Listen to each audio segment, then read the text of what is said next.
semaine, le bon design est encore signé Philippe Starck avec 18 nouvelles chambres pour l'hôtel-restaurant La Corniche dans le bassin d'Arcachon. On file donc se faire un dernier week-end à la mer à dévaler, remonter, dévaler, remonter la dune du Pilat. Le Pilat, un grand et gros tas de sable, plus de 100 mètres de haut, dont tout le monde est toujours ravi de vous dire que, vous savez, elle bouge la dune, hein. Ah oui, elle recule, elle glisse dans les terres. Ça fait instruit façon géologue et on se dit que ça impressionne les enfants et les touristes de penser qu'un tas de sable bouge. Bref, posé au sommet du Pilat, La Corniche est un restaurant qui bouge, lui aussi un peu plus vite, depuis 2010 avec son rachat par William et Sophie Teschwer, et surtout son relooking par Philippe Starck, un amoureux de la région. Grande table d'hôte, chaises et tabourets dépareillés de différentes hauteurs et de différents auteurs, depuis l'Autrichien Tonnet jusqu'au Japonais Naoto Fukazawa.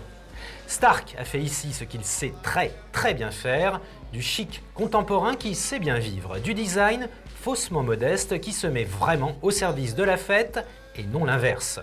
Le tout porté par ça.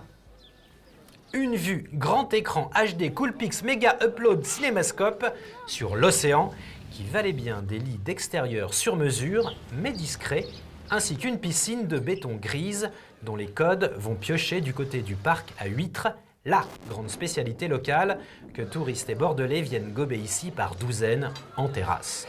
Tiens, puisqu'en ce moment c'est la cuisine qui fait de l'audience, je vous donne la seule info stratégique de ce sujet design. Quelle est la meilleure huître du coin? C'est de l'Impératrice. Elle est du bassin d'Arcachon, elle vient du parc de l'Impératrice du Cap Ferré. Elle est bien en chair, elle n'est pas grasse du tout. C'est la plus belle. Elle est faite avec amour par Joël Dupuche. Bon, sinon la nouveauté à La Corniche, c'est ça. 18 chambres cabanons posées sur la dune et inspirées d'un petit village de pêcheurs tout proche.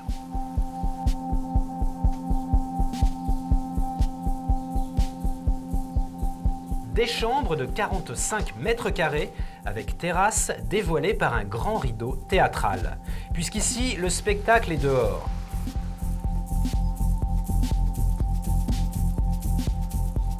Tiens, un petit tabouret chic et basique déjà vu, c'est son nom, par là encore Naoto Fukazawa.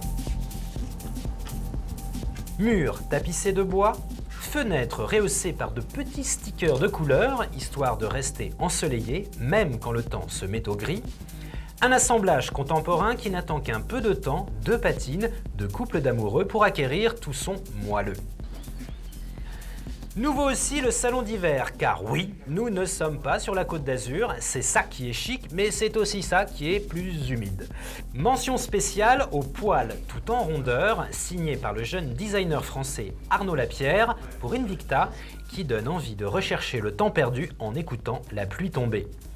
Pour la touche maison de vacances un peu bordélique, bravo à la collection de céramique des patrons, au bibelot de bois qui flirte avec le ringard autorisé, et à l'entrechoquement de mobilier bon goût, comme le bureau signé Vico Magistretti, les fauteuils aluminium chez Emeco, le petit tabouret à la fulgurance fluo de Tom Dixon, et bien sûr beaucoup de Starck.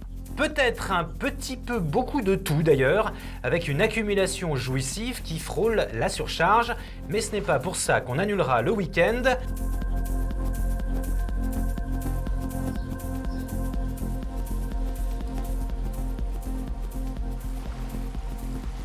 Intérieur, dernier week-end à la mer, c'est terminé, au revoir et bravo!